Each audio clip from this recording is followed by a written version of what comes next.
scrub the spot, get the club to pop. When I come up with the crop, gotta love it or not. I'm hot from the hop to the scrub the spot, get the club to pop. When I come up with the scrub the spot, get the club to pop. When I come up with the scrub the spot, get the club to pop. When I come up with the scrub the spot, get the club to pop. When I come up with everybody, we do it. Everybody, we do it.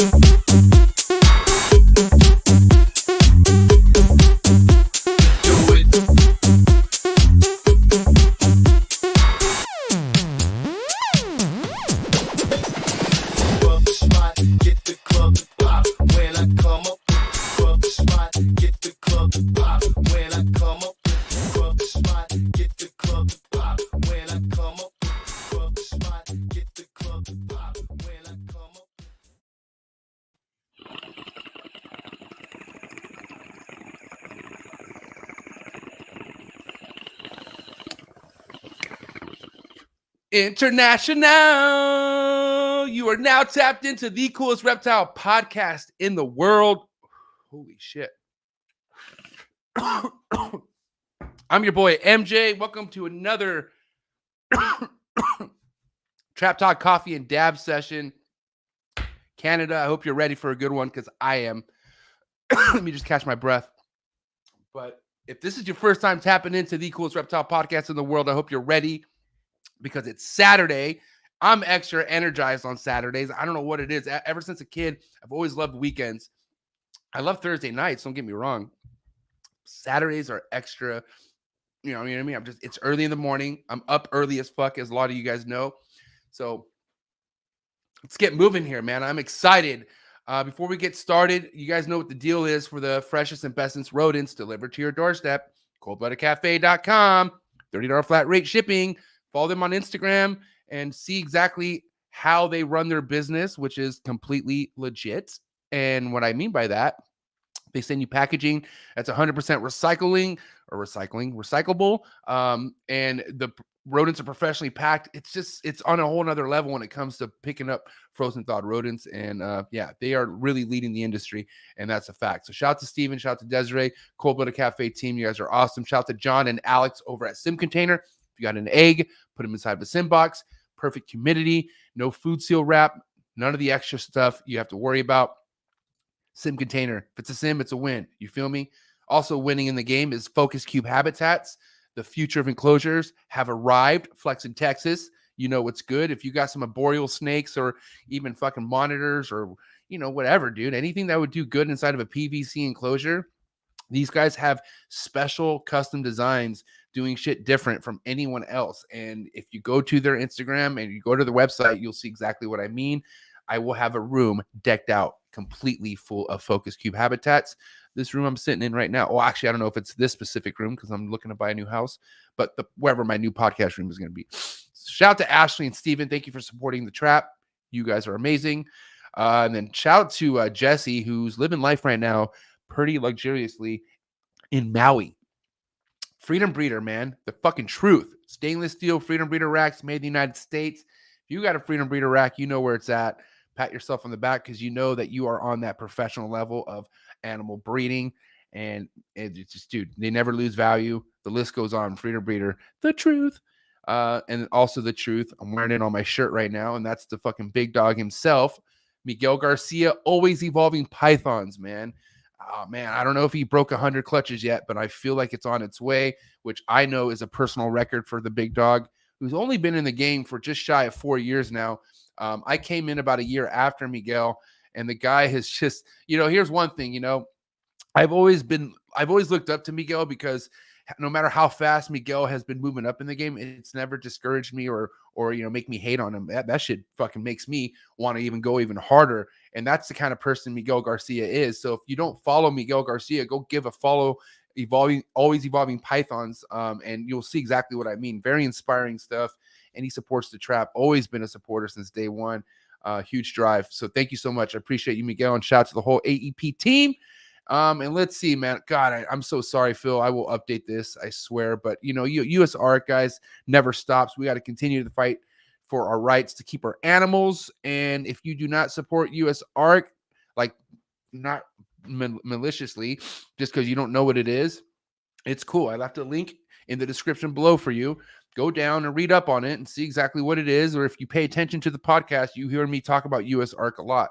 Very important stuff going on over at US Arc, and I think you should check it out. If you don't know what it is, if you do support US Arc, thank you so much. Let's continue to support, talk about it. Word is bond, man. We got to just fucking, just put that shit out there. And yeah, man, I'll see you guys at the next US Arc auction. I know St. Louis is going down right now. So if you're at the NARBC St. Louis show, come back to me with some information. Let me know how it went down. I was skeptical about going, but there are some hitters over there at the NARBC show. I know that for a fact. So keep me posted. Let me know how that's going, man. I appreciate it. And then if you guys need to get a hold of me for whatever reason, feedback, you want to see what I have available, you know what I mean? Because guess what? I'm going to be having more than ball pythons, hopefully this year, available when it comes to snakes. You know what I mean? I don't want to tell you what other stuff, but you got to know what it is if you follow me on Instagram. So give me a follow on Instagram, mjexoticscartal with an A, not an E. Follow the podcast Instagram page. That way you just are always on top of every single Trap Clip Tuesday, and you never know what special guests I might bring onto the show. Everything's updated on the Instagram page for the Trap Talk podcast, so go check that out. Shout out to my Twitch viewers.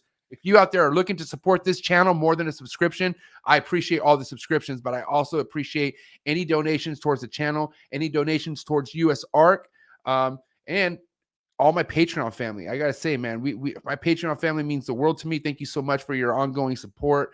I'm rooting for every single one of you, and I'm rooting for everybody. But my Patreon family, we just have a special bond because we get together every Sunday, 6 o'clock Pacific Standard Time. So if you want to see what that's all about, if you want to see what's behind the scenes of Trap Talk with MJ and meet the trap community and see this family we've been building for about a year now, go down to the link below, click on the Trap Talk Patreon family link, and come join the family, man. Come hang out with us. We're welcoming more trappers by the day. And let's see, are we all good with that? Yeah, I think we're all good. What up with the early birds, man? Early birds are cracking. I didn't think it was going to be this cracking for, Saturday mornings. It's funny, as the winter season comes, people become more like willing to like go out and party, like, because it's like, celebration time, Halloween, and then now you have Friendsgiving coming. So everyone's going out and partying and shit like that. So if you're in the building and you just went out last night and you're just hungover, but you're watching, shout out to you. Thanks for tapping in. Hopefully I could wake you up, or maybe not wake you up too much. But either way, either you're feeling good, feeling like shit. If you're tapped in right now, thank you so much. I appreciate it. Who the hell is this? This is Exotics Keep. Okay. Exotics Keeper version. Is this the homie Marlin? Marlin, what's good? Did you change this name? Oh, it's the homie Marlin. I knew. I was like, this fool looks suspect. Shout out to the homie Marlin. That has to be Marlin. Yeah, look, black homie with high yellow biac. Yeah, that's Marlin. I just want to make sure. Bro, you never told me you're going to be doing this name change. Maybe you did, but shout out to the homie Marlin. Give him a follow. Exotics Keeper's Vision. That's sick. We got Canada in the building. Railway City Reptiles. What is good?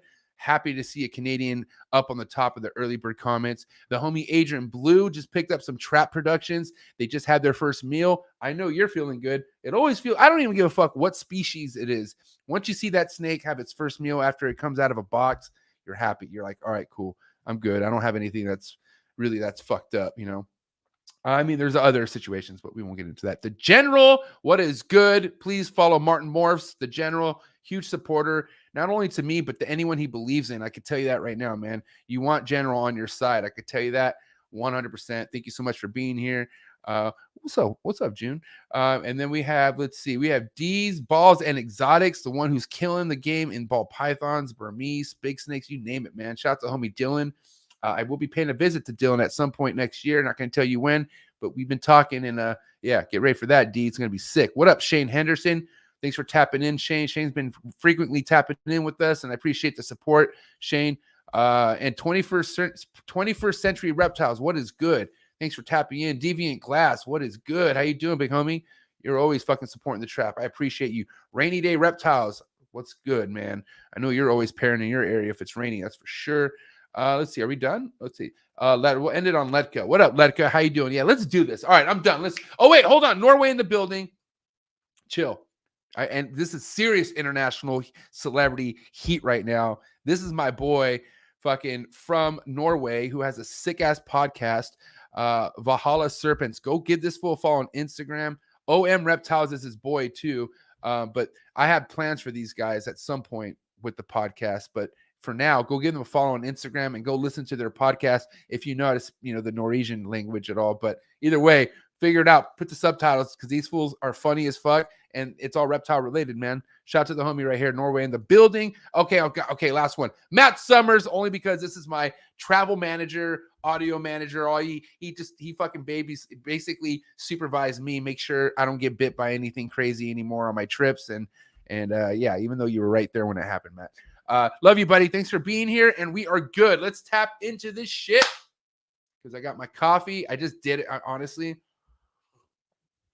I don't really eyeball dabs that good anymore. I just gloop it and so I just took a major dab. So I'm good right now on the dab, but I have my coffee. I'm excited to have someone from Canada who I really don't know that much about. I told him right before I went live, I was like, dude, sorry, I've been sleeping on you, man. But he fucking flexed on me hard yesterday. He posted a reel because a lot of you guys, even him, know that I love GHI. GHI is a project I'm pursuing to the end of time.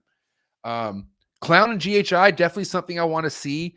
I don't see too many good-looking clown and GHIs. I don't. I'm not going to be honest with you. So that made me skeptical. What does super GHI and clown look like, right? I don't want to say I've never seen one. I maybe seen a couple, but this guy, the homie Jhun, who we're tapping in right now, posted a reel of one of the sickest looking super GHI clowns.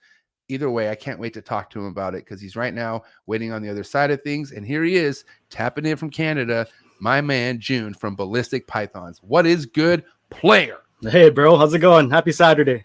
Happy Saturday. Cheers to you. Hey, what part of Canada are you in? So I'm in Winnipeg, Manitoba, Canada. Where the hell's that? Exactly, right? If you're born here, you're stuck here kind of place. Really small. It's kind of in between Ontario and BC, so right in the middle of Canada. Okay, cool, awesome. Man, so how is everything on your end? I mean, I feel like I've seen your page before, but like either way, I know you've been around. Like you're not somebody who just popped up within the last year or so. So for the people who need refreshing, or like myself, or people who just don't know who the hell you are, tell us how far back you go with working with what you work with, man. Yeah, man, for sure. So like I said, born and raised in Winnipeg. Started about 13 years ago. I want to say about 2008 is when I started keeping reptiles at a serious level. Honestly, I don't have those stories of chasing snakes when I was a kid. Being in Canada, we don't have that many. I was fucking scared. I'm not going to lie. I was scared of seeing a fucking garter, never mind even seeing a mouse run by me. So I was that kid. My passion was actually before reptiles was fish, aquarium fish. Even from like 10 years old, I had to drive. I want to reproduce and make high quality fish, and I want to sell them to the market. So I kept from fish from like 10 to about, I don't know, today. I'm still keeping fish today. So started reptiles and about hold on. Saltwater or freshwater? Both. Savage. Okay, yeah. We're gonna put that on the shelf for now, but keep going. Yeah, dude. Yeah. So I started with that. Being Filipino, my mom thought snakes were the devil. I wasn't allowed to keep that shit in my house. No fucking way. I don't know if your family's the same way. I don't know what the cultures are, but yeah, I wasn't allowed to keep a reptile. Yeah. My dad literally went over my mom's helmet, her head, and just fucking did it, and was kind of like, and there was a thing, and then my snake got out and escaped and was gone for 3 months. My dad had a lie saying he found it and it was dead, but it popped up again. Oh man, we can talk about that later. But dude, at least your dad was on your side. So basically, how it started for me, my first snake ever. We had an expo that we saw a bunch of signs for this reptile expo down the street. So me and my brother walked over to this hotel, checked it out. We're like, dude, we got to pool our lunch money together and grab this ball python, right? And I think I lowballed the guy. I'm like, I want to get the snake, right? It looks freaking cool. I want to face my fears and get this animal. I wasn't even fucking prepared. I'm not gonna lie. I'll be completely honest. Took it home, and then we put it in a bin. fed it. I remember I was in this weird fucking techno stage. I remember making a video with my freaking camera, like my webcam back then, playing Darude Sandstorm, trying to feed the snake, and you can see my hands fucking shaking. Like, yeah. Right? I'm just feeding the snake, trying to make a hardcore video. Yeah, and then my hands are shaking in this video. Grabs it, and you see my hands just fucking jump, right? But anyway, that snake. That's what to go back to it. Yeah, I lost that snake too. Difference is, we never found it either until I moved out like 10 years later. My dad found the dried ass snake in one of the closets. Right. So that's how it started for me. So it started with that. The next year after that, I ended up moving in with my girlfriend, who gave me the blessing to finally get some investment snakes. I grabbed a pair in the albino product, an albino male and a het albino male from Corey Woods. I'm sure you know Corey. Corey Woods. Yeah, Corey Woods. Yeah, so he's how it started for me. That was back in the days where you have to phone them to try to get information, getting pictures where it's almost impossible from anybody. Right. So I got those pair. My wife, I married her, obviously. If she's gonna give me the blessing for snakes back then, I married that woman. So she let me have those 2 snakes, and then it just grew from there. And yeah. Damn. Okay, cool. So let's kind of take it back a little bit. Around what year was it when because obviously, I mean, you didn't get snakes with the business mindset right off the bat, right? It was more of you did it because you just liked them so much, right? The first one I got was to see if I can handle keeping a snake. I wasn't sure if my fears would let me keep it. I don't know if I was gonna be able to hold this fucking thing or let alone feed it, because I couldn't even touch this rat. I couldn't even touch it. I'm like, what the hell? I had like a fear of it. You had no clue. I had no fucking clue, but eventually, like, okay, I like that. Even if I lost that snake, it really meant something. I really want to get another one, right? Okay. So I actually rolled right into it with the investment mindset. I had that mindset since I was 10 years old. Like I said, my dream when I was a 10-year-old was I want to have a table full of betas. I tried to breed my betas that I got. So I always had that mindset. I always wanted to reproduce, and I always wanted to, be that guy. I always want to breed something, right? So I did have that mindset going in. But I was in over my head when I first walked into it. So yeah, it was really eye-opening. Let's just say that. How old are you, Jhun? I'm 33. Okay, so yeah, you're around my age. So 33. So what age was it when you were picking up ball pythons with the investment mindset? It was probably the 3rd year in. So I would have been like 20. What the hell was I? 22, 23, around there. Okay, so that's so young. I look at me because I got into this late. I got into this like I'm going on to my I just finished. I've been keeping for about 3 years, and this is my 2nd year I'm finishing breeding. Right. Yeah. I've been keeping snakes since I was a kid, but I'm saying to like the breeding capacity. You know what I mean? Like what we're talking about. But anyways, I respect the fact that like, dude, this game has matured me in so many ways that. A sales job I was number 1 at. I couldn't get matured business wise. The way I got business maturity through the snakes, which I'm like, fuck yeah. But I couldn't imagine doing this shit and getting these kind of skills in my younger 20s, bro. So this is why 22 and I just had, I don't know if you knew Jason Josh from Gen Z Reptiles. Yeah. I checked that one out. It was cool. So the homie Jace is fucking 26, 25. And homie Josh is 18. Josh is 18. So, anyways, please continue. So 22, you're already. That's when you're already like picking up animals, knowing that A, this is an investment, and B, you have future plans of breeding. Correct? Exactly. So before we even go further into that, like you're about 4 years in. You said. Yeah. So you guys are coming in at a really good time, right? Market's hot. Everything's good. Everybody's fucking friendly, really, really friendly, right? You're gonna get mentors, you're gonna get people helping you. Back when I started, I was getting my head ripped off, right? Like, this new kid on the block trying to like produce, this guy wants to make spiders and pastels now, right? So he wants to play, let's do it, right? So it was like that. I'm trying to get help. I'm like, dude, I'm from fish, I don't know what I'm doing, I would love some help or whatever, right? It was never like that. It wasn't like that. I was solo. Thankfully, I met somebody that just moved into Winnipeg, and he really mentored me, really showed me the ropes, really showed me, there is stuff in this, but you got to play, right? It was a game of, people say it's not a race. Back then, it was a race. It was different. It was cutthroat. Availability was way limited back It then. was It's really limited. Exactly. So like back to the investment side of it. So I wanted to get into bumblebees. That was the hottest project when I was into it about 12 years ago, right? Getting a bumblebee, I was able to score one. I think I paid about $1,000 for this bumblebee. It was a male. And I couldn't find any breeder females. You either have to go to pet stores and find these old breeder females, because people were hoarding these females because they take their pastel male and breed it to like 20 normal females to try to make as many as possible, right? That was the game back then. You want to make quantity versus quality back then, just to provide to the market, because it was still new and there wasn't many morphs, right? So same thing. I couldn't find any females, and finally, I found one that was some guy's pet for years, right? And that's where it started. I think I paid like $400 for a normal female back then. Yeah, so it was nuts. Damn. Yeah, I mean, bro, I remember I remember hearing about females, normal females going for $1 a gram. Yeah. So $1,000 gram females, $1,000 normal. You know what I mean? Like, and that, dude, that's why people need to appreciate where this hobby was at one point before it is now. You know, but that's why it's like, bro, even with what's available now, all the podcasts, all the social media accounts, all the YouTube channels, all that shit, and all the money that you could put in to try to cut corners, you still got to put your time in. Like, it's like, no matter how much you want to rush it, you could come out, you could come your first year and breed the sickest shit, but how are you going to sell all your shit at the market value that people are selling it with no name, with no fucking credibility? You know what I mean? Like, it's not that easy, you know, and it really isn't. It was a hard time. It was like, but you keep going, you keep pushing it through, you keep hustling, and eventually you get all right. You found me. So 12 years later, I got MJ.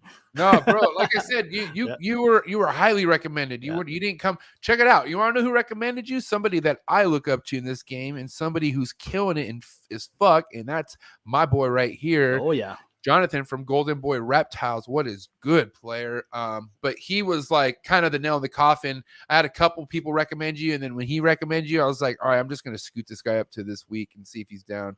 And sure enough, here you are, man. And what's crazy, like I said, Jhun, is as I looked further into like what, I was kind of dipping into what you were making, and I was like, damn, this was some crazy clown shit.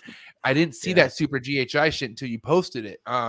So that's definitely a project we're gonna talk about a little deeper into the podcast. But okay, anyway, so let's go back. So about 22 years old. So about 11 years ago. This is like 11 years ago. What were you doing back then for work? What were you doing for money?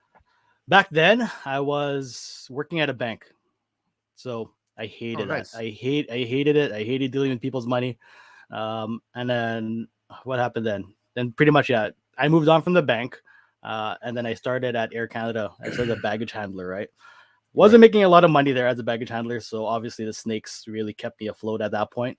But now I'm still with Air Canada. I'm a manager for them now. So. Okay, cool. Awesome. So you still have a 9-to-5? I do. Yeah. Cool. Awesome. Where we at as far as like you maybe, do you have the goal of not having a 9-to-5 at some point, or what are your goals with that? I think that's everybody's dream, like everybody wants to do this full time. Thankfully I'm blessed with this job where I work 4 on, 4 off. I'm working the 4 days on are long ass days, 12-hour days, but that's a blessing to have 4 days off to come back to the collection and, do what I got to do. So everything's working really well now. I think even if I took this full time, I could still have that. But then I'd be dead. I'd be dead. But okay. All right. Yeah. Because I mean, let's talk about your production this year. How many clutches have you because we're approaching the end of the year. We're in November. Yeah. So how many clutches have you had this year so far? So I think I closed out at 23 clutches this year. Cool. Yeah. So I don't really aim for more than 30 ever in a year. I do this all solo, right? It's a small, humble room and whatever, but anything more than 30 clutches is just it. You don't want to burn out. That's the biggest thing, right? Like everybody's aiming for the 60, 70 clutches and they're alone. I don't know how the hell they're doing it when they have a job. I have 3 kids as well, right? So they're keeping me busy. anything more than that, I'd be burned out. I felt the feeling of being burned out like 1 year, and I hated it. I almost want to just dump the whole collection. I'm like, I'm done. Like, I'm freaking tired. Like, and it's not cool. if you are doing a fucking, like, I was in management, well, I ran a gym, and then I worked in a retail store, like as a general manager, and then that's when I was burning out, like, you know what I mean? Because like my addiction was just starting, but I was not stopping. Like, I was getting into more species, and like literally I was working fucking 10, 12, sometimes 14-hour day. Like, I was really demanded at work a lot. You know what I mean? And I was doing everything I can to maintain everything I had going on over here. But bro, I don't know, man. Like, you come to a fork in the road, and it's either you chill and maintain so you can keep your job sane and doable, or you fucking, figure out what you have to do to fucking go all in on the animals. But then that's like such a crazy leap to take. Like, it's not. It is like it's something that just doesn't happen. Definitely over the course of a couple years. Yeah. But I don't know if it's a real division is either, personal job or hobby. Like, there's definitely a balance that you can find. You just have to find the number of clutches and the amount of animals that you can really handle, right? A lot of people I'm seeing, like, especially getting into the last couple of years, their collections are going from 0 to fucking 200 in a year. I'm like, dudes, like, wait till you start having babies. Like, you're gonna be overwhelmed. Thankfully, like the dudes that you had on Gen Z, like, there's 2 of them, so they can handle it, right? So they're growing pretty fast as well. I checked out their stuff, and I'm really impressed, right? They're gonna be big. But for sure, somebody doing it solo, like, it's really easy to burn out, and you don't even realize you're getting burned out until you're upstairs one day and you're just like, I don't even want to look at the snake room today. Like, you can't even go in there. You just feel sick, right? So it's rough. And that's like, if people are out there like thinking like that's never going to be me, well, then you're never going to be at that level that we're talking about. Like, it's exactly, just, like, exactly. Like there's definitely levels to this shit, and the more you want, the more fucking the load is on your plate. You know what I mean? And what's crazy is motherfuckers don't know that until babies start coming. You know what I mean? Yeah. Then you have a wall full of fucking things that need to eat, and you're just like, oh shit, like, you got everything done, everything's clean, and you're like, you got that one wall. You know what I mean? And it's crazy, honestly, bro. I mean, I don't think I'm near that capacity of ball pythons to where I have to worry about being like fuck, this is too much, because the ball pythons, I have a pretty good system. You know what I mean? Give or take. Look, this year I'm going for about 15. Like, I'm got my 14th ovulation, about to get my 15th. So I should have about 15 clutches this year. But I did have my first ball python roll on me, like my first hatchling, like come out of the egg. Have its first shed, and then it ate and then rolled. Like, and that was weird, I hate that. I was like, what are you gonna do? It happens, but I get it that like I get as the numbers go up, shit like that will happen. You know what I mean? Yeah. But I see myself personally enjoying things at a capacity of 50 clutches, because like all I do is invest everything in the podcast, my YouTube channel, and then whatever I make off the ball pythons. So I think 50 is manageable, where I don't have to fucking shoot myself in the head before I walking into the snake room or anything. It's something my wife can handle too, because I don't know, man. It's at the end of the day, it's so important. You got to keep this shit fun, like you do, because that's what keeps you young at heart. You know what I mean? The reason the reason what drew me to this was because how young it made me feel. It made me feel like a kid, and it was my escape from like all the being adult shit that I have to worry about. Yep.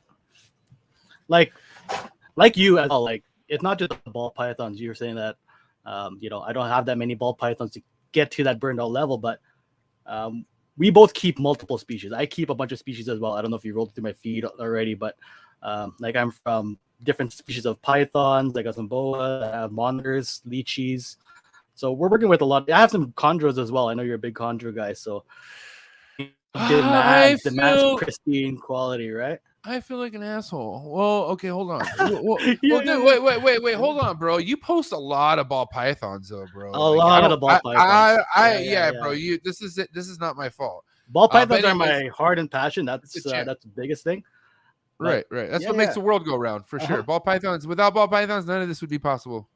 Exactly. I'm guilty for posting a lot of cool stuff in story and whatever. So it's gone the next day. Shit. So yeah, You yeah, got yeah. some sick shit, bro. Like we're gonna tap into your Instagram account here in just a second, but I definitely want to. You intrigued my interest with the whole you working with multiple species, Oh, it's a lot. because you know, are these species also the investment side of things, or is this more of like the passion side, or like what, you know, I want to know about Yeah. the monitors and Yeah. you know, the green trees, everything else. So yeah, it's I don't want to say, okay, I'll say it. I do get bored quick. Pythons are amazing. You get all the colors, but you Yeah. keep some pretty cool shit like your scrubs and everything. Those animals are gonna move. Retics as well. They keep you intrigued almost, right? They have the higher intelligence. So Right. I don't want to say use the word bored, but I need to get other shit to keep me more interested, right? Keeps it interesting, keeps it fun. So it started with I added some blood pythons. So I work with blood python, short tail pythons. I saw that Nice. you got some as well. Amazing. Right. Yeah, so I work with them. I work with Angolan pythons. I just got my first clutch from those this year. Yeah. Amazing species. If you haven't ever held them or worked with them, they're freaking cool. Yeah. So yeah, what else I got? Yeah, the So pair the of short, chondros. so how long ago did you start getting into short tails? I'm curious. Short tails was about 7 years ago, 6 or 7 years ago. I got my first ones. Yeah, see, those are So that's a clutch of that's a 007 blood. That's a Matrix Golden Eye. Sick. Yeah. Now I remember when I was into I had short tailed, man. I had like a nice group for at one point, Yep. and I was really into them. But really, like, what drove my passion, almost in the beginning, all I wanted was a black snake. Like, I wanted a black version of everything, right? So I started getting into black short tails, and I realized like I had like cherry bomb shit and like is it Lili T positive albino, like or yeah. Lily? Yeah, Is it I don't know how they say it, but LYLY, right? I know what you're talking about. Yeah. I had some nice shit going on, but I ended up let going of it. But this 007 shit was also something I really, really wanted. But I remember seeing how expensive it was.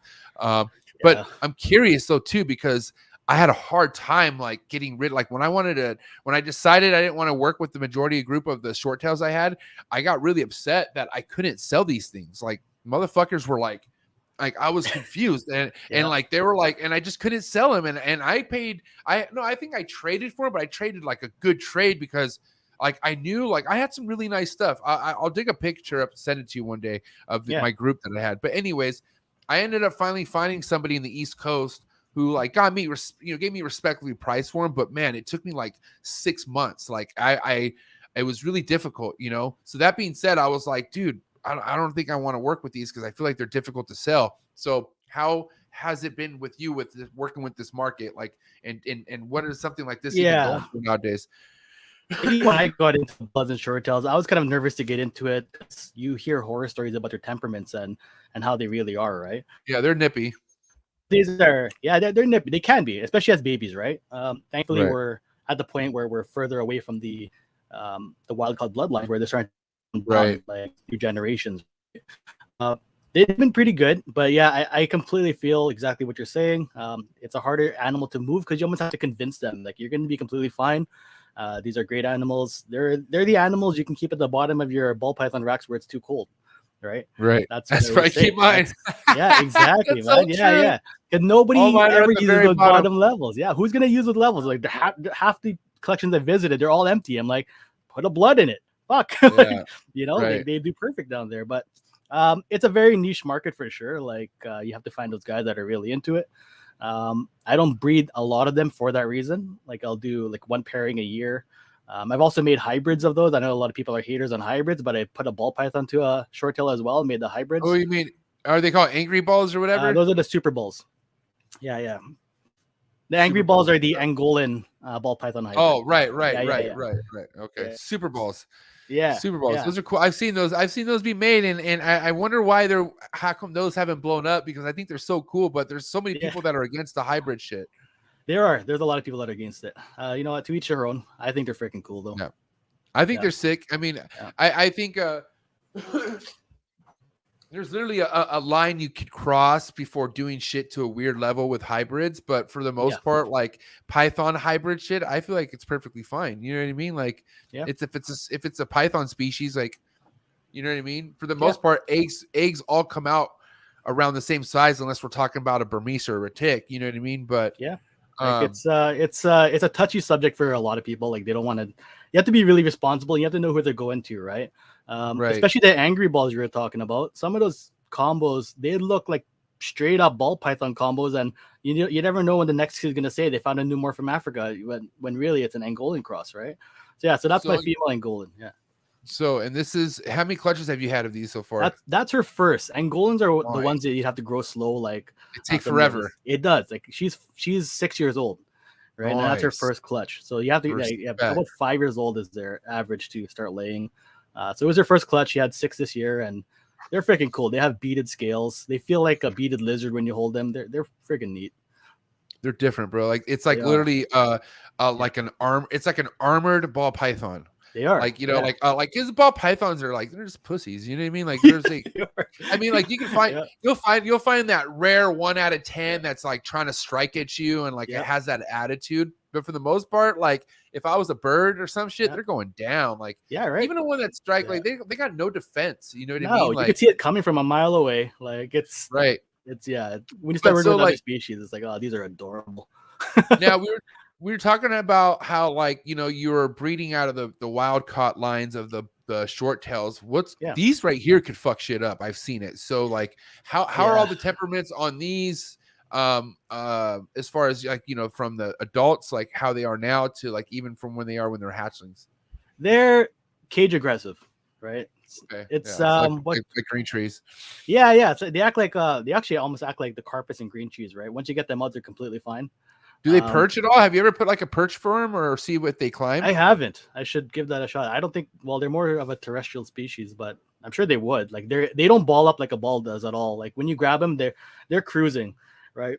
I guarantee you see this thing on a fucking perch, bro, for sure. If that's the case, you know what I mean? If they're cruising all the time and they're not like really like balls, but anyways, continue.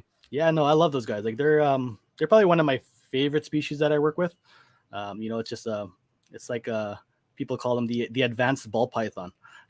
So they really are. They make you a better handler, they make you a better keeper, and they teach you patience. You have to wait 5 years. You can't power feed these things. You power feed one, they're gonna regurge and die on you. So you have to be really, really, really careful with these guys. Now, is the regurg sensitive to the fact where like one regurg it's over, or like you just like is it kind of like, you know, you can maybe get away with it once, and if that happens, you just can't never do it again? Like what's the really true effect of these things regurging on you? Well, with any kind of animal, any regurg is bad. You have to follow going back to small, right? Like really, really small meals to get their, I guess, their stomach acids and whatever back up. But yeah, it's not a killer for sure. Not like bloods and short tails. I've killed a couple bloods thinking that they can handle bigger meals when really they can't. Like you think that they can handle jumbos and whatever, right? Because they're so thick, right? You think they can handle massive meals. Not true. Right. Like you have to actually, probably a large rat's the biggest you really want to ever get them. Any larger than that, you'll get a regurg and they die on the spot, right? Same as water and dehydration for bloods and short tails, same thing. And I'm sure you notice as well. They can dehydrate in 3 days and they're gone. Like they really, really need to be kept hydrated, and smaller meals, just like these guys, same thing. So how many eggs did she give you? She gave me 6. Okay. And that's about the average. They don't give you a shit ton of eggs like ball pythons either. They give you like they can get up there, but it's still going to be around the, you know, under 15-ish. But yeah, okay. So they can't get you like the same, like, because I feel like anyone I talk to only ever gets like 6 to 8. You know, I've never typically, the typical is that, but like a ball, the ball can get you a dozen as well. But it's, you know, that's uncommon. But it's just like you know, they can go higher. Some 5-6 year old Angolans are massive, and they'll give you bigger clutch numbers. She's not very big at all. Like, but yeah, she still gave me 6, and everything hatched. It was perfect. So and where are they at now? Did you end up selling them, or did you end up? No, I still have them. Yeah, I still have. Nice. I ended up with 3.3, so I was blessed with that. So, nice. Yeah, nice. I know. So I'm probably gonna keep a pair or 2 back, and I'll sell one eventually. They're just getting their meals in, and feeding them was a freaking breeze right off the bat. They're taking off tongs. I love it when they do that. Yeah, I mean, Yeah. dude, I mean, I could tell you what, there's a couple things that are worked with in this hobby. And I can tell you right now, that's what I'm about to say. It's already happening with one species, and we're going to talk about that species. But Yeah. there's so many snakes out there that people don't understand that, like the Angolan, like it takes time. Like It if does. you really want to do this the right way, like a dog, you don't breed a dog at a young age, or you don't do something too premature, because like even if you could pull it off, like this is going to have a long-term effect. It's going to end up fucking shortening the life of an animal, which if you're breeding something to not fulfill its life, then that's fucked up. Like I don't feel like, you know, and that's why I love the chondros, because like there's so many breeders who give females the year off. They don't fucking breed year after year, and that's like, that's respectable, right? But at the end of the day, like, you know, no offense to ball pythons, man, but fucking ball pythons are a goddamn clockwork species to work with, man. For the most part, everything is straightforward. And I get that there's fucking a crazy market value for certain ball pythons that could skyrocket over to 60K, you know, and that's sick as fuck, you know. But at the end of the day, what I feel that has true value is a species of snake that not only takes fucking 5+ years to wait to have to breed, but typically hatches out something that is not so easy to get feeding, you know, like shit that is really backbreaking, you know, like shout out to Ryan Young, shout out to Socrates, shout out to the people who are breeding species that literally take fucking 15-45 minutes to feed one snake, if that snake even eats. You understand there's such a numbers game. Like when we're talking about emeralds getting birth dropped out, literally, I mean, what the fuck? I guess emeralds aren't hatched, they're fucking shitted out, I guess. Yeah. But anyways, it's all like when we're not talking about ball pythons, ball pythons is even a numbers game, but the numbers are great with ball pythons compared to like, you know, species that are a lot more delicate, ones that take a lot longer to breed. You know what I mean? Does that make sense? Yeah. Anyways, what I'm getting with that is I feel like green tree pythons, probably Angolans. I mean, I see Angolans go for like what, $900, I think, or I mean, what do they go for? What do they go for up in Canada? In Canada, they're more scarce, so they're like, I have them at $3K a pair. Is what they're going for. That's Canadian, of course. And I think that's respectable. I think they should easily be like $1,500 a pop for sure. Just because like you're investing in something that's long term, you know, it's not a quick turnaround. But if you could get it going, like there's basically need to be more projects like this out here is what we need. They do. And it's cool because like, you know, they're not morph based. They're just completely beautiful as is from the wild, and that's how God made them, right? So you do have unique lines. You have some lines that are like have like either darker contrast or like kind of more different patterning. I've seen they don't come too differently, but they have some different shades in slightly colors. But for the most part, they're, you know, like the texture, how they feel, their attitude, their personalities. Nothing like a ball python. Like, since you mentioned that, like, you know, we're both working with different species. Like, this is actually a subject I really want to talk about today, was with chondros, the chondros that you keep, the scrubs, like everything else that you keep that's not a ball python. What's the main thing people are breeding for in chondros? And, you know, there's no real morph chondros other than really the albino, right? But what are people breeding for in chondros?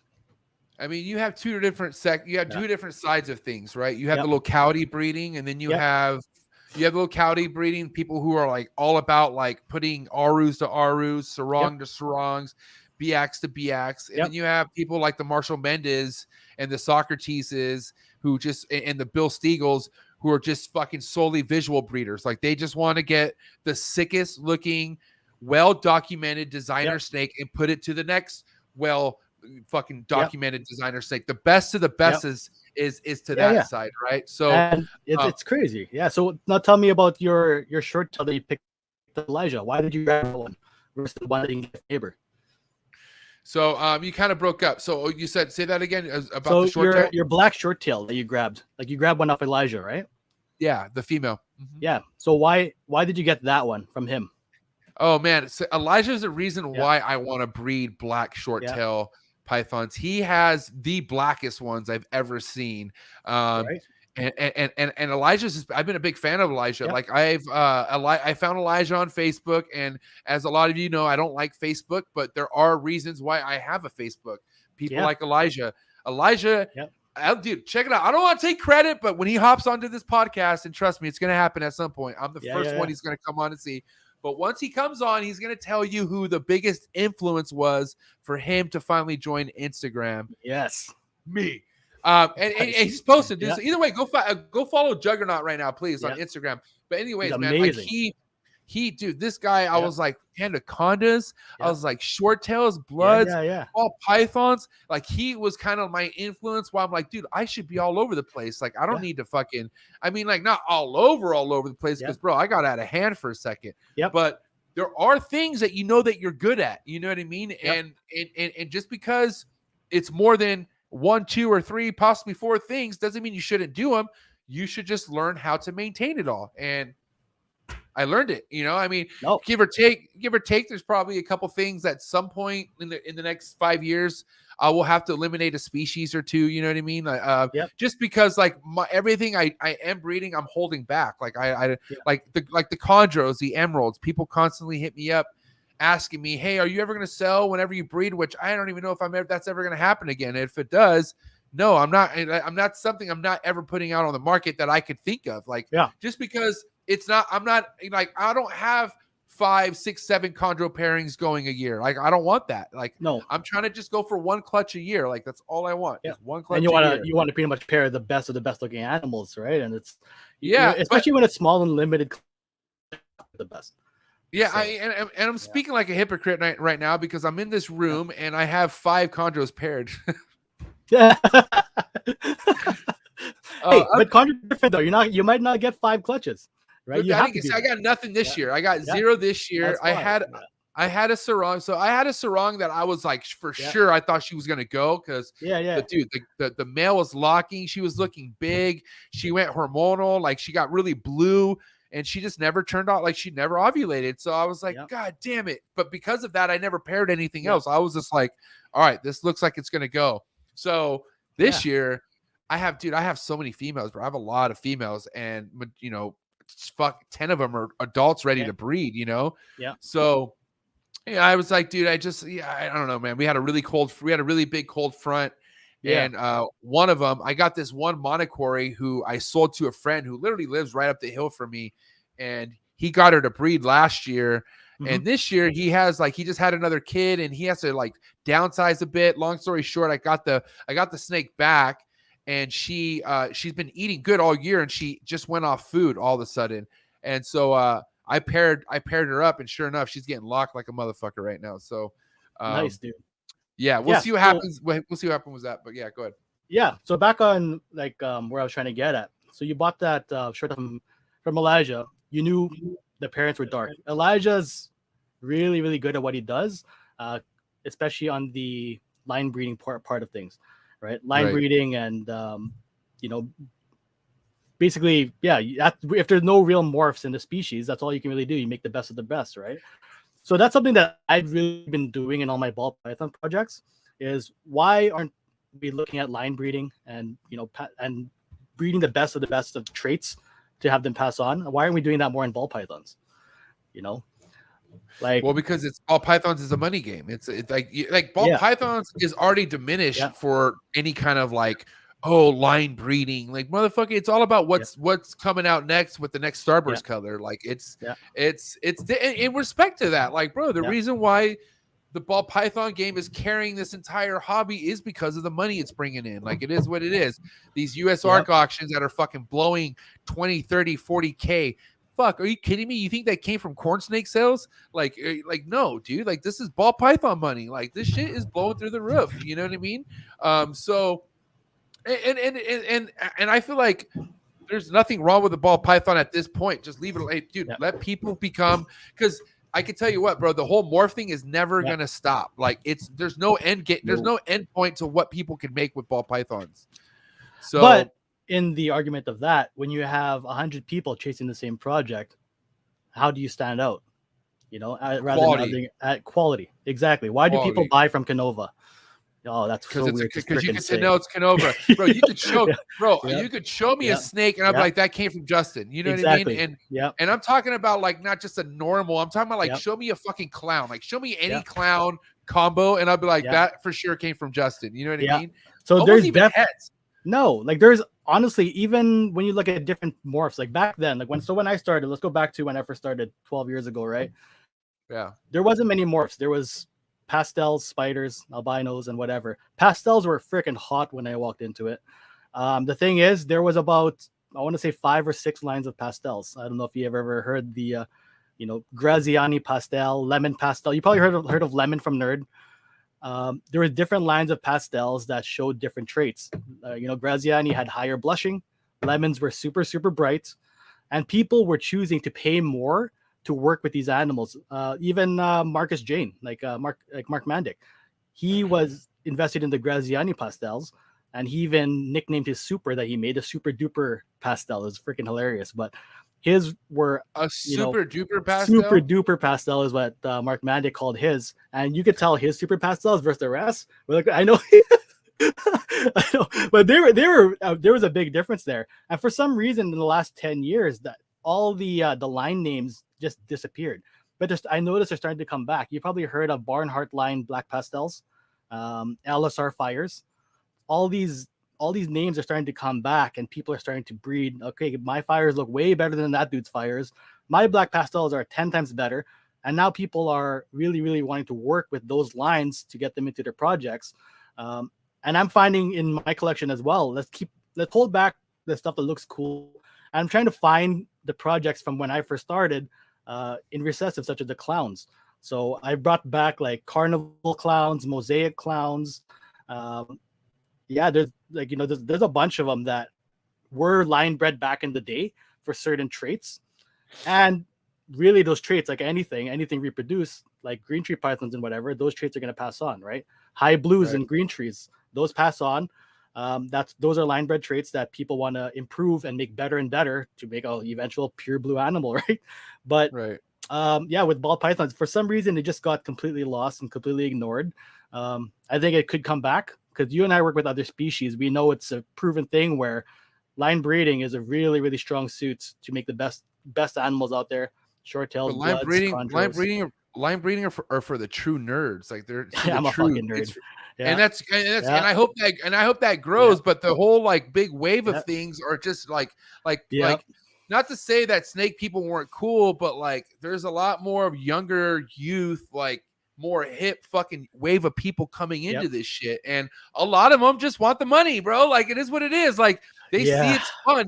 They see, wow, I could keep this snake, which ball pythons are so easy to. You got a wall, perfect. Put this fucking rack there. Watch what happens. Devote yourself once, even though I feel water changes are a lot more frequent, but people do once a week, and you can get away with that, no problem. But once a week, you got to tend to that wall. That's it. And watch what happens after a few years of you just being consistent. Bro, I'm telling you, I tell people you could pay for your college's tuition in fucking the first couple years of breeding, if not 1 year. But anyways, it's just that's the motive right now, man. And that's why so many people are like, I don't know. I feel like that's the biggest movement that Miguel made with his channel was kind of just showing the just like the production side of things. Like if you put in high quality shit, you produce high quality shit, you're gonna sell high quality fucking animals, and that's kind of what you're gonna be known for that. And once you're known for that, people just keep coming back. You know what I mean? Yeah, like I'm not like that's the thing people have to understand as well. Like my mosaic project stuff, for example, the mosaic clown. I made a yellow belly mosaic Batman. I'm just calling it that. Again, it's a line bred trait that completely blushes out the bellies and makes him really, really busy compared to regular Batman. I could probably show it to you on camera if I go grab her if she's not in the shed. But she's that thing got so much attention, even from Justin. Like he's like, would want to sell me that? I'm like, no, not a chance, right? That's got to stay here. But stuff like that is what I mean. People have to understand, like with line bred traits, even if I do end up releasing some, unless it's kept in that same line, they're gonna slowly dilute back to whatever you're breeding it to, right? You have to keep it clean. Like your like for example, your short tail from Elijah, if you bred that to a crow, like no, I can't say crowman, that's not fair, but another Sumatran that's brown or not as black as that one's gonna be, you can't expect the darkest babies out there, right? You have to really get another dark animal to put that to. And I got Right? that. Yeah. See, there you go. I got a black male. He's big. The thing is, this motherfucker's already like 4 years old. He's probably has such a big load. He needs a drop. It's ridiculous. Yep. But he has to wait because homegirl's shit. She's not even a year yet. So, and those things aren't. I mean, it's the same with females with short tails, right? Those aren't ready till like 4 or 5 years old, right? Yeah. Yeah, about 4 years old, they can go. Yeah. Because they get fairly big too, right? They can get big. They can get massive. They don't need to be as big as people say to reproduce. I learned that from Elijah, seeing some of his females that have been reproducing. I'm like, why is that animal not massive like people are saying they need to be? He's still keeping them, a lot of them in CB70s. Like, they're completely fine. Even my clutch that I made, like those females aren't massive, but she's still having 16 eggs. Right. Yeah. Oh, okay. So, all right. So, bro, your page is overwhelming, bro. You have heat. You have a lot of crazy Thanks, fucking man. heat. A lot of good clown shit, which I'm trying to determine, because I don't have all day, unfortunately, but you have so much fucking amazing shit. So I'm trying to pick right now which ones I want to show off. But anyways, before we get into that, tell me, man, like, what was because there's levels to this shit, Jhun. Obviously, you know that, right? Yep. So at what point were you really making the heavy purchases? Like, were you making heavy purchases right off the bat? Or like, when were you like doing like, like the stuff that led you to the clown shit that you're making right now? See, here, that's the thing too. Like, my first ever big purchase, I want to say about 2014 was my first big purchase. I'm not going to say who it was from or whatever. It was a champagne combo, like super pastel champagne. Paid quite a bit for that animal. That made me sick to my stomach with that purchase, and made me scared to buy any big purchases after that, because obviously when you invest in something, you want to make sure that you're going to get a return or whatever. Right, for sure. So I bought that animal, and like a week or two later, I saw it go up on a Facebook auction or whatever, or some kind of auction. And auctions were a thing back in the day. Thankfully, those are pretty much dead now. But yeah, I saw that animal go for like a couple $100. I'm like, fuck, right? And then the market just dropped and plummeted for those animals. So I was scared to make any kind of investment purchase after that. Like, there goes my money. But with any kind of purchase, like, you'll always make your money back. Even with that nightmare of an investment, I still made the money back. It just took longer, right? But other than that, after that, it took me a couple years to kind of just get over it. And then probably about, I want to say 6 years ago is when I started really going heavy. Something that a lot of people do, and I overheard on the podcast on Thursday with Gen Z that you did as well.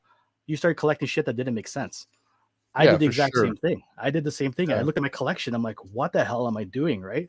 Like, there's no focus. There's no real path that I'm trying to take. And everything I was pumping out was like, like I wasn't really excited anymore about what I was making. So I had to go through a whole collection restructure at one point. I got rid of a lot of animals. It was weird seeing half my racks empty.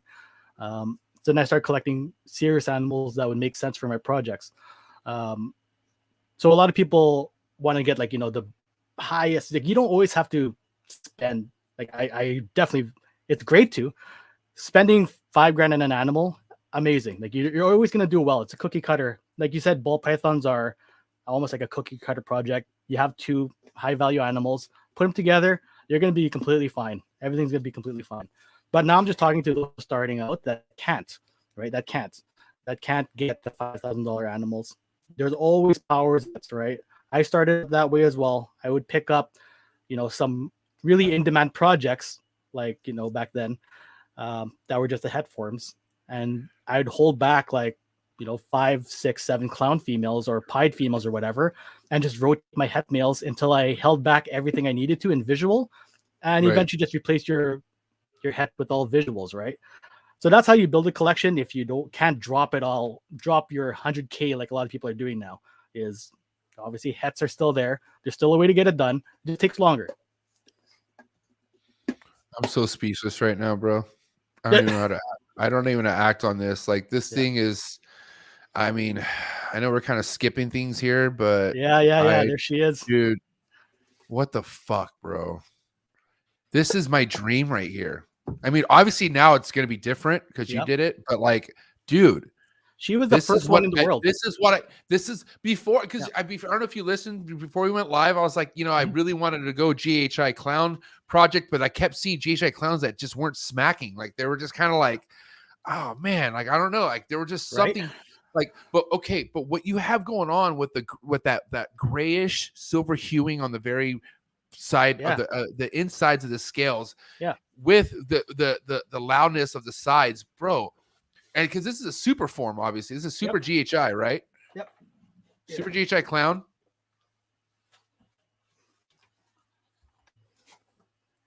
Right?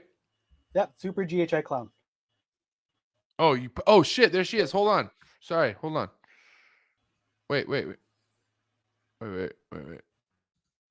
we go. Show that off again. So there she is.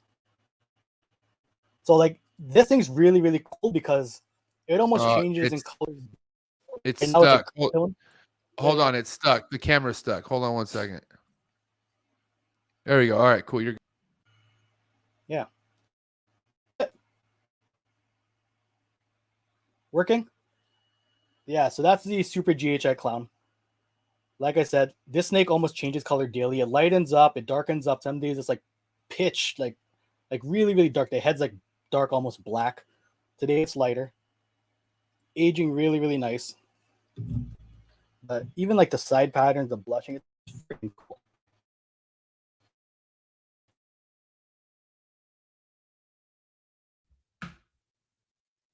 You there? I am now. That hasn't been bred yet, right? Hasn't been bred yet, so that's a female. So she was the first, Wow. the first one ever made in the world. So even when I first hatched, I'm like, is that it? Like, what the hell? That's only Super GHI clown. Like, no way. That's freaking nuts. Dude, I'm there, bro. You got to be shitting me. Like that is so fucking sick. You have no idea. Yeah, man. Just a super GHI clown. So JKR made that, or who made that snake? You made that? I made it. Yep. Oh, you made it. I made it. Cool. Yeah. Because I read something about JKR in the post for some reason. I just kind of like, and then you called my name, so I left it. But you made that snake. So what was the pairing to make that snake? So that one was GHI Krypton to another GHI Krypton. So what is Krypton? So Krypton is the allelic combination of the hets of cryptic and clown. Okay, so they look pretty neat, almost like you know what puzzles look like, right? Right. So if you look at Kryptons, they look similar to a puzzle almost with that neck stripe and whatever, but they act like a super form. So anything that comes out of a Krypton is going to be double het, clown, and cryptic. So basically, when you bred them together, they act like super forms. So the whole clutch consisted of Kryptons, clowns, and cryptics. So it's a really powerful animal. That snake you just showed me is hands down one of my favorite snakes. It smashes anything that I've seen that has GHI in it. I've seen GHI in fucking Desert Ghost. I've seen GHI in Sunset. I've seen GHI in multiple other things. Nothing, in my opinion, and this is my fucking, this is way how I feel. You can kiss my ass, but that is the best looking fucking GHI anything I've ever seen in my entire life. I'm highly motivated. Appreciate that. No, that's definitely a project you want to get on. It's freaking cool. My favorite snake for sure. I could pursue that within the next year or two, which is awesome. I just like I said, I just haven't really seen too much GHI stuff, but man, it all depends on the quality, and you just proved that right now. No, there's Willis. Hi, Will. Is Will in the house? He is. Yeah. Dang, Will's. This is the second show he's made. This is ridiculous. I am so happy right now. Thank you for being here, Will. Back-to-back appearances from Big Willie style. What was it? How did you ever meet Will in person for the first time? How did you get put onto Will? Will's a homie. Like he's I don't know when I met Will. I met Will when he caught on to some of the line breeding projects that I've been doing on. He wanted to buy that thing. Right off the bat, he's like, I'll give you whatever you want. I'm like, fuck no. Who is this guy, right? Who is this guy? I remember seeing Will back in what year was that? I want to say like 20 when he was just starting out.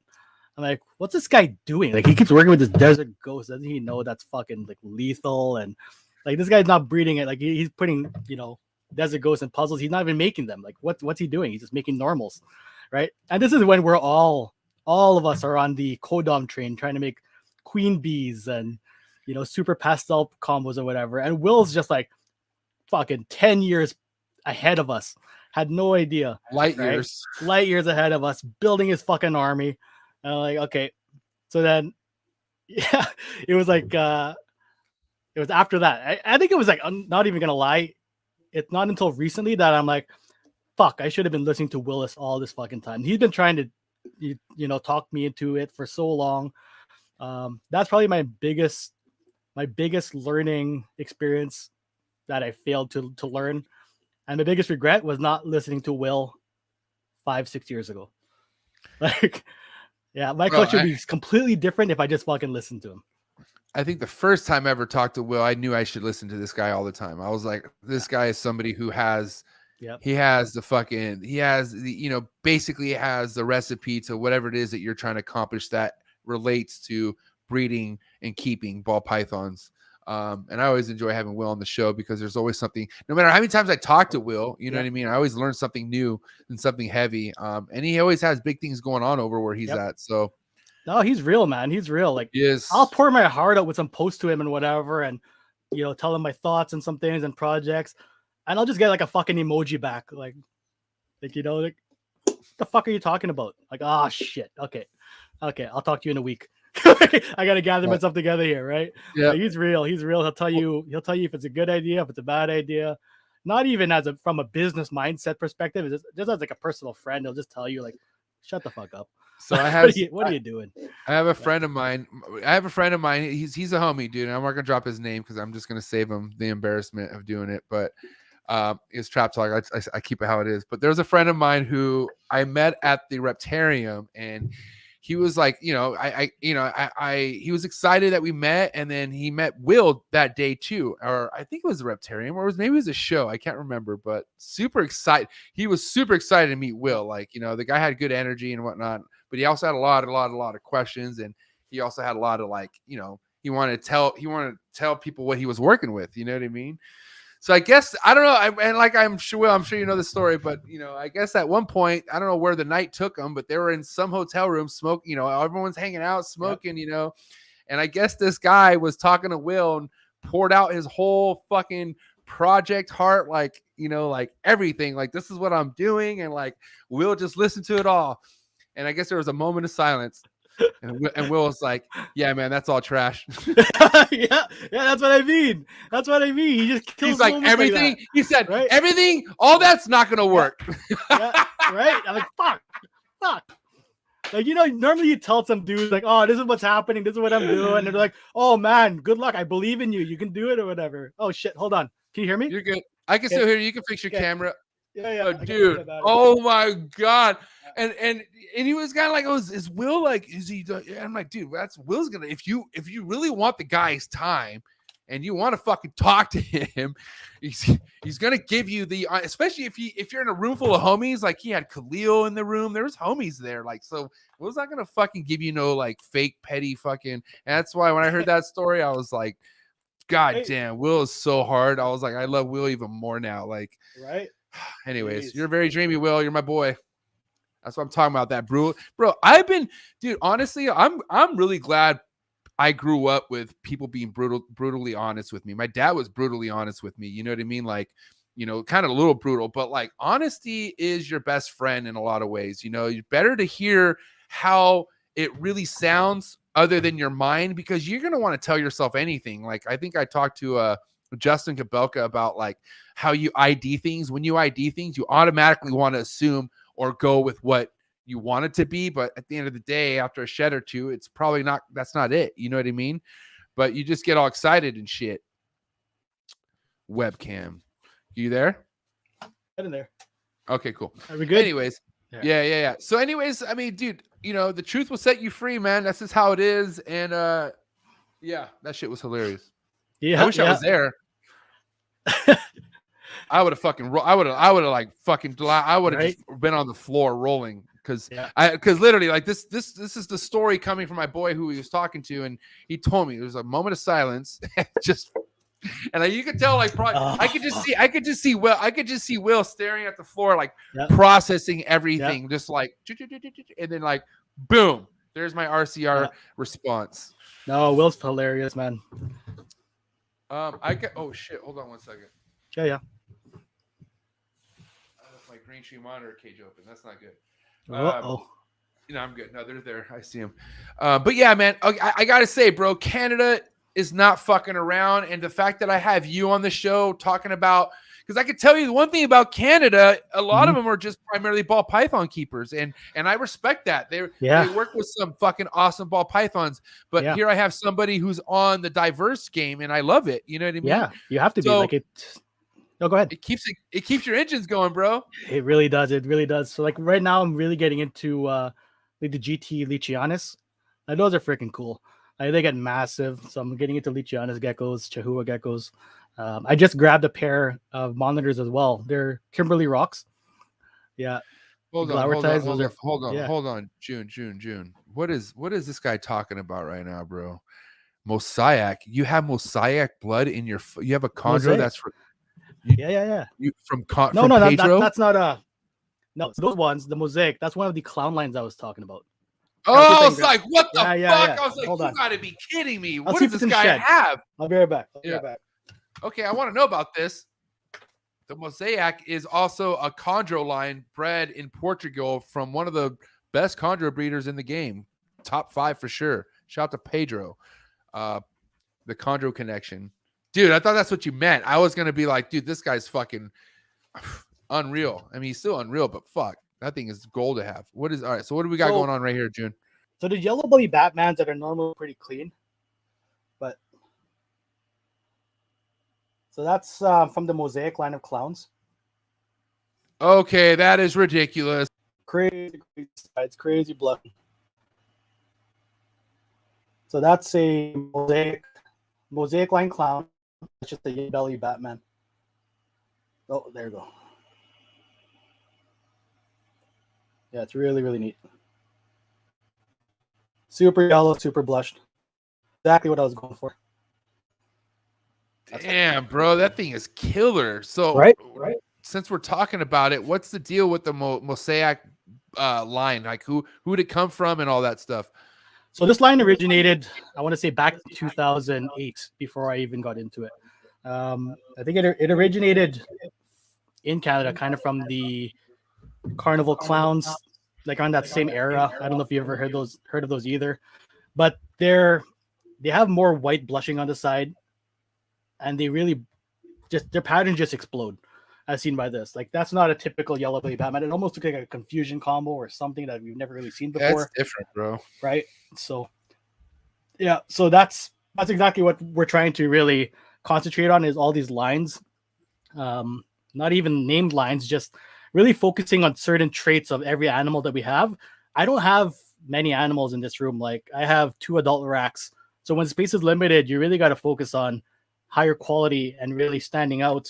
And that's what I'm trying to do, is keep the best of the best that have certain traits that I want to pass on, and make sure when I'm pairing to those animals, makes sense to make those traits really, really stand out. If I have a more red clown, that higher blushing than the next one, I'm going to pair something to that makes sense, that would benefit from that trait. Same as this one. I knew this female always threw out busier pattern clowns and hets. So obviously the busiest ball python we have right now is a Batman. So I put her into that project. So we just have to be more mindful of what you're pairing rather than just trying to make more. Otherwise, we'll just end up back to where we were 10 years ago of making 100 pastels. Right? I mean, it's truth be told, man. I mean, it's exactly how it is. Now, let me ask you this: since we were talking about, the different type of other species of animals that you keep, chondros, as you know, that's my thing, bro. Yeah. You could ask me, come in my rooms and tell me what's your number one thing. Chondro, it is. Even though it's my number one heartbreak too. It's like it's weird, right? But where are you at with your chondro game? Like, tell me a little bit more about it. When did you start getting into it, and a little bit more about it, please? So I don't have many chondros. I want to get more. It's really it's easier now, but there isn't a lot of the really, really nice lines. Well, there are, but nobody's really selling them at this point. So anything you get has to be really imported from the US. I just haven't been in the bit on importing them in yet. My favorites are like the high blacks. Like, I love the black phase, the white phase, all of those. Those are what I really want to get into. But again, it's scary because you're going to import a bunch of babies. You don't know what they're going to turn out like. That's just the, chondros as babies, you'll get the neos that are yellow, red, and you won't really tell what they're going to look like as an adult. And once they're an adult, the keeper is going to keep everything back. Like you're not going to get the best of the best unless you take a risk. Yeah, as you think Will, right? you think Will's bad with his ball pythons, bro? Like it's an automatic thing. Yep. Like any good chondro keeper knows, you're not selling a neo for the first year, year and a half, 2 years, because you don't know what you're really selling. You know what I mean? Like so much change happens with the neo within the first 2 years of its life that you could have something that is just a normal looking yellow snake, or it turns into something that looks like white diamond. You know what I mean? Exactly. Like you can drop 10 grand on a purple, like a maroon neo, and expect it to look like the parents. It could look like a completely normal green tree in the end. You don't know what you're gonna get. It's a scary game, but that's why they're valued and worth what they're worth, right? Is because you don't know what you're gonna get. Where I was getting at earlier, man, was fucking like, dude, when I got into the chondro game, 2017 is when I got into the chondro game, and I was buying like good fucking imports, like healthy, like long-term captive imports, like ones I've been in the US for a couple years, for like, you know, $1,000, $800, like really like decent, bro. And I jumped on that. Like when I kept finding them, I was like, holy shit, you know, and I think I got really lucky too, because a lot of them I still have and they didn't die on me. They're healthy, you know, and did nido tested, all that good stuff. But bro, right now that fucking chondro market is like, it's I mean, nuts. You could go get yourself a fucking, you go roll the dice on a $350 or $500, you know, freshly fucking brought in off Indonesia boat fucking, you know, chondro. You could do that if you could go off that route if you want. You know, but more likely, I feel like if you're in the beginning stages of things, that's maybe not a bad idea, just to see if you're able to maintain a baby chondro. Exactly. Well, that's where I'm at right now. I'm still in the beginning stage. So the pair that I have, cool. they're sarongs. So I have a pair of those. They're farmed. That's a scary thing. So those have to go through the whole testing and nido and all those. From where though? Like, I mean, there's reputable farm importers. So who'd you well, I got these ones from a reseller in Ontario. I don't know where he got them from. I'm not too sure. Okay, so you got it from an importer. You got it from somebody who brought them in from Canada. Yep, exactly. Okay, cool. All right, so you have a pair of sarongs. And how young were they when you got them? How's it been establishing them? Tell us a little bit how your journey's been so far. They're about 2-year-old animals, right? They were definitely not in the best shape when I first got them. They were skinny. The male was almost lethargic. He had something internal in him that started like seeping out through the eyes. I'm like, what the hell's going on here? So they had to go through a full clean in a whole nother room. They're completely fine now, like thankfully. Yeah, like he had like black stuff coming out of his like eyes and nostrils. I'm like, holy shit, what's going on, right? He just like this was after the treatment, so it's probably just stuff leaching out of him. But yeah, dude. Like, what the fuck did I do? And what the hell did I just bring into my collection? That's parasites for you, bro. Jesus Christ. So those had to do the full clean, and I'm like, oh, dude, I got scared.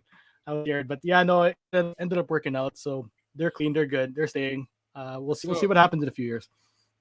So the way they are, I mean, not to alarm anyone, but the way these things work, when they like pull things out of the wild and they get it to prep to fucking breed and all that shit, they toss everything in one big bin full of water, and everything soaks water together. So think about all the bacteria every snake's getting off other snakes that have fucking it's pretty wild, bro.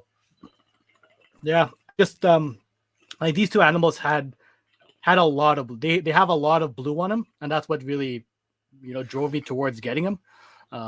That's something that I really want to get going as far as the line in chondros, and that's why I chose the sarong. It's a smaller species that are higher blue, so I'm like, let's give them a shot. Like, see what happens.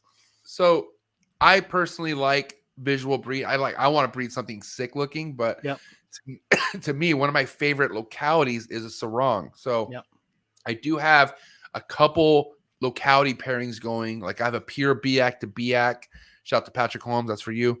But then I also have a sarong because the bluest snake I have is a sarong, and she and I have a male who's 5 years, about going on 5, and he's showing more blue, but he has more of a lime green versus a darker green. But dude, that's That's my jam, bro. Sarongs are like my favorite. One of my favorite. Like there's Jayapura, there's Monocore. Monocore is something that I'm becoming more of a fan of. I love the heads on Biox. I love everything. Massive ass head. I love everything about a Biak, bro. Biak, that's the fucking general, sergeant general right there of the Chondros. Cool. Those things are beastie. You never have to worry about much, man. Like I can tell you right now, Biaks really hold their shit for sure. Yeah. Now, what's your goal with the Chondros? You know, at some point, are you, like let's say everything works out, you get your Chondros to raise up, are you looking to breed at some point, or what's going on? Yeah, well, pretty much like anything that I keep on the side as well. Like I definitely want to try to reproduce them. That's just a hobbyist in me, right? If I have an animal, I want to try my best to see if I can get them to reproduce, just to challenge myself, because they're not as easy. Like, okay, they could be easy to reproduce, but even raising the neos after the fact, you've gone through it. I'm sure it's it's a challenge. I want to put myself through that. I want to really see if I can handle that. Dude, it's there's an establishment line with chondros, right? If you have a chondro that is taking a frozen thawed pinky off forceps like clockwork, it is easy as fuck to raise that thing. It's fresh water, and like I feel like the biggest thing is giving that thing fresh water all the time. You know what I mean? Because I feel like chondros can't handle as much as a ball python. Like ball pythons, man, I mean, like they could drink water, like whatever kind of water. You know what I mean? Chondros, I feel like you can't really just give them shit water all. Like you got to keep their water fresh. I feel like it's important. Yep. Especially baby chondros. You know what I mean? But that being said, once you establish a chondro where it's eating like clockwork, the whole keeping thing is a breeze. It's fucking but you also have to keep in mind the whole like enclosure, like everything has to be perfect. Like you have to be dialed in, because people where they fuck up with baby chondro, especially a new baby chondro, is they give it inconsistency, whatever, either inconsistency meals or inconsistency humidity, heat, whatever. Like it's just not dialed in. Like the thing with a neonate or any fucking snake that you get in for the first quarantine phase, it needs to be in a fucking dialed in position, like something that's not changing, something where you could see what's happening. Really consistent. Snake, right? They need consistency. Consistency is key for them for sure, bro. Because once you get them to consistency, bro, then you're good. You're fucking until you start breeding. Then welcome to hell, motherfucker. But other than that, bro, like that's what I'm saying. The whole Neo thing is like that's why, Socrates, man, he has no problem holding back a Neo for 2 years. Like, his goal with White Diamond and a couple other snakes is he won't sell those babies. I mean, he'll entertain offers and people who are serious, but he's going to make those people wait at least 1.5 to 2 years and then really give you the final price. You have to. Can you imagine how it would feel if you sold it and you just realize you sold the next trophy animal? It's like, fuck that. And people a lot of people have done that. Yeah. Just big regret. It's like not worth it. Wait the year. So let me ask you this, man.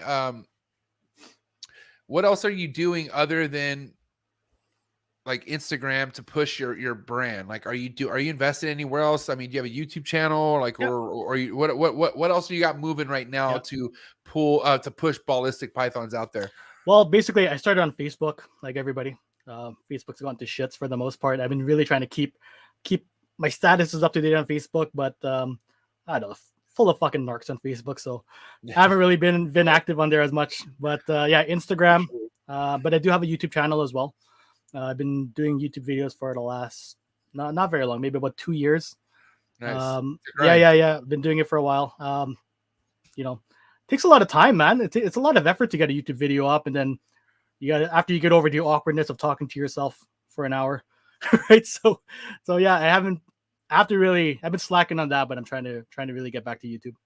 Did you kind of like have high expectations when first starting YouTube? Like, did you think it was going to be easier, or did you kind of know the challenges that were ahead of like, getting a simple subscription and stuff like that? YouTube was, it was a really interesting, it was an interesting push to try to even get myself in front of a camera to talk. Like if you look like historically, my first couple of videos was like me just holding a camera, not even showing myself, right? I think a lot of people do that, like just getting the courage to be in front of the actual camera, talking about your passion, talking about what what you're working on, being completely transparent with everybody watching. And also you have to be very, very careful of course about what you're saying, right? Because all eyes are on you. But no, my expectations were really, I don't expect to be a big YouTube star that's going to have like millions of followers, but I love looking back just as a personal reference as clutches that I've had in the last couple of years. I could name like 10 times where I've gone back on my own videos to look at clutch results. Like I want to know what popped out of that, because dude, it's awesome. It's awesome documentation for yourself. It's huge. It's huge. Like just going back and like, oh yeah, why didn't I see that in that clutch 2 years ago? Now I'm popping something else out, right? It makes sense. So there's nothing better than a video documentation for yourself to refer on, and other people as well. They can see where their animal came from, what pairing it was. They can see their actual snake being cut open.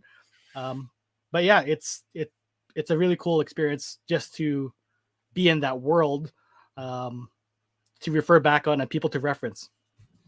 Fucking well, good shit. Everyone do me a favor right here, because everyone knows it's free. It don't cost shit. Hit that subscribe button right there for our mans right here, Ballistic Pythons.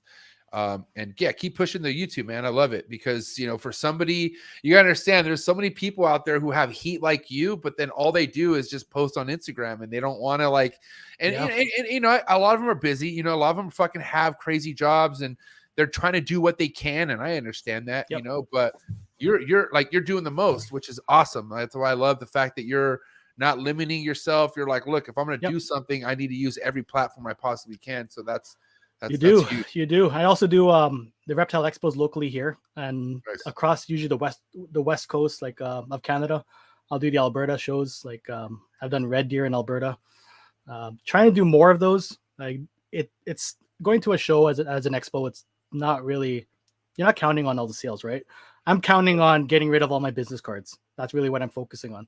I want to get my name out. I want to get people knowing who I am, and the conversations. You just want to talk to everybody, get to know everybody, get to know your customers that you ship to.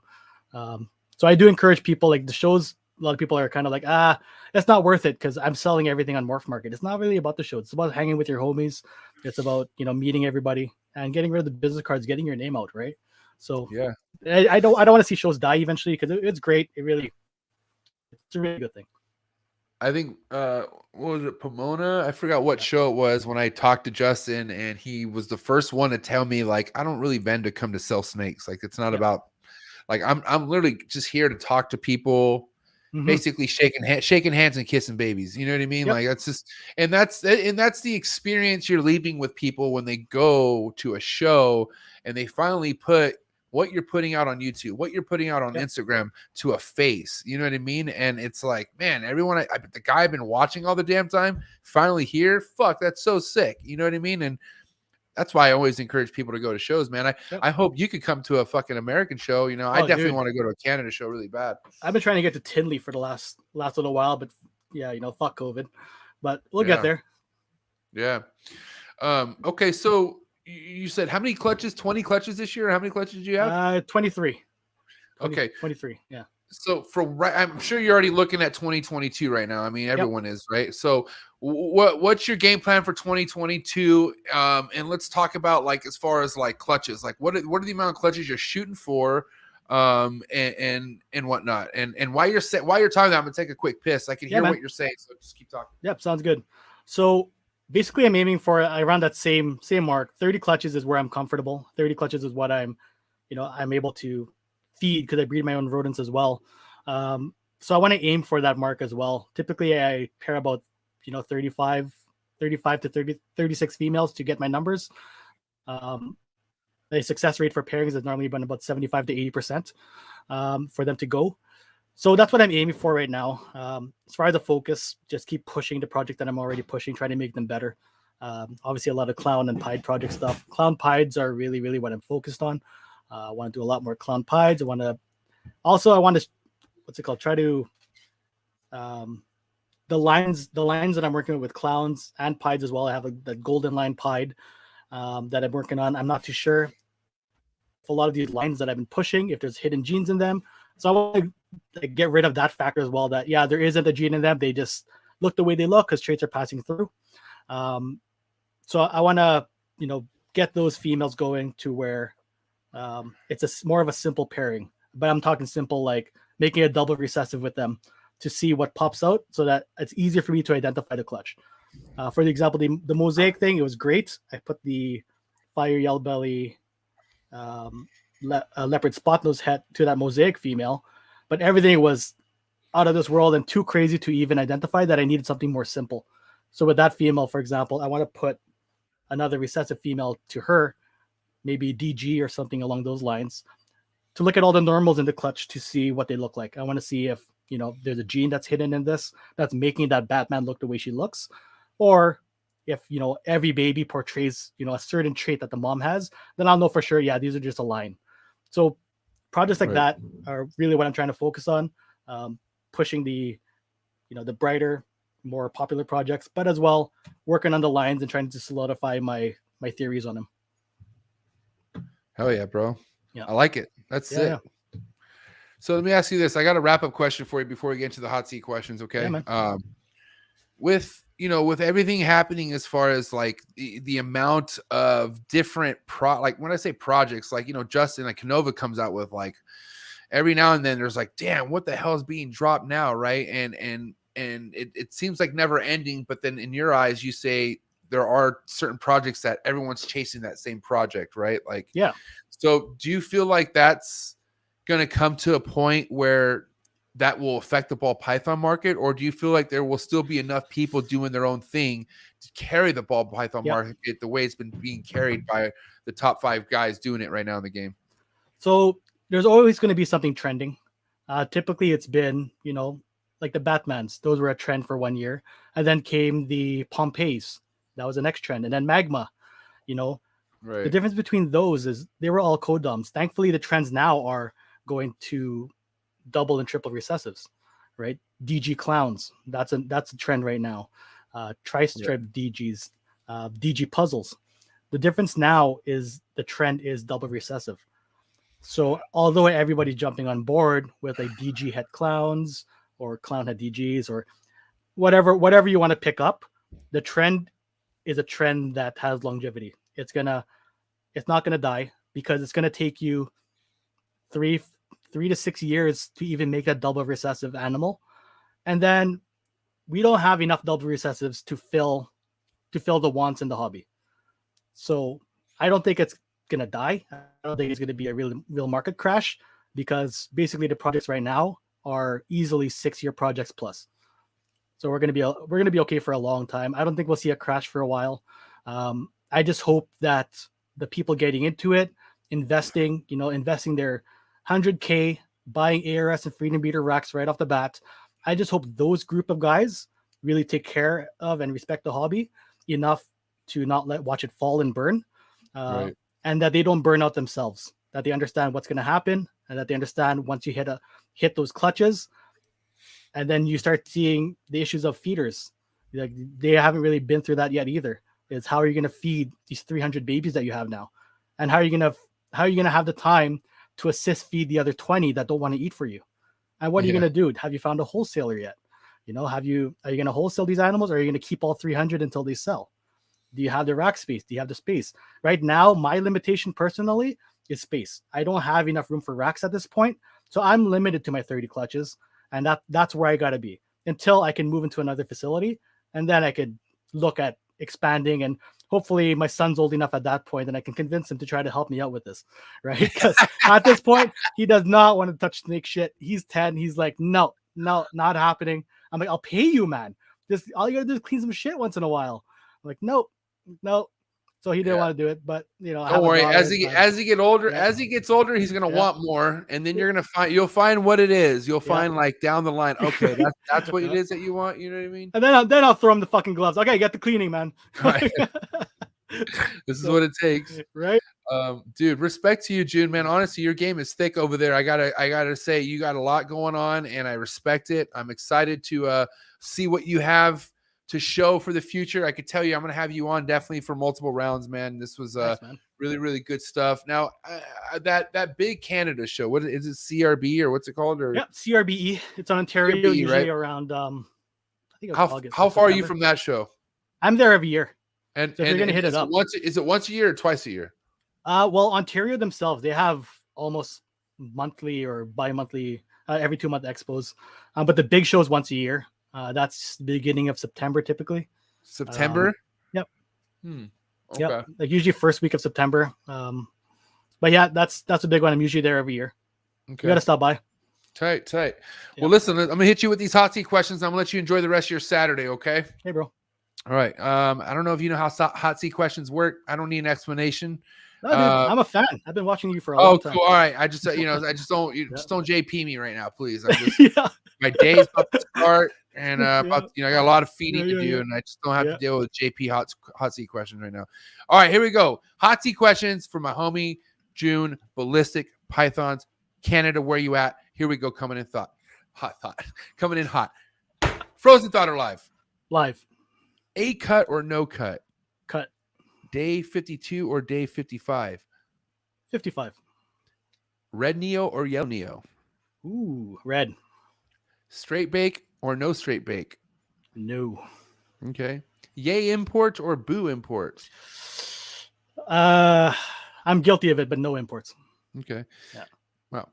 To mist or not to mist? Are you talking wild caught imports? Here we I'm go. fucking JPing you. I'm just No kidding. to wild caught imports. Yes to fucking US imports. Hell yeah. So farm raised, just anything that's not bred in the United States. No need. We got enough good shit in here. That's heavy. Yeah. All right. Let's see. Where did I leave off at? Okay, hold on. Did I do to mist or not to mist? Not to miss. Okay. Sports or no sports? No sports. Okay. Alcohol or no alcohol? Alcohol. All right. White wine or red wine? Can't do wine. I gag. Respect. Yeah, Favorite alcohol beverage? beer. Steak or fish? Steak. Favorite steak? Rib. Nice. How do you cook your steak? Medium. Medium. Okay. Respect. Medium. It's better than medium well or anything. I know. I would have stopped this right now. Yeah. Van Halen or Sammy Hagar? Van Halen. Cool. Wu-Tang or Gangstar? Ooh, Wu-Tang. Nice. Respect. That's a tough one. Trust me. But it's Yeah. Eminem or Machine Gun Kelly? Eminem. Ooh, okay. Where the fuck did that go? Okay, here we go. All right, okay. West Coast rap or East Coast rap? West Coast. Nice. Favorite West Coast rapper? Pac. Nice. Respect. Little word association. First thing to come to mind. Milk. Cookies. Change.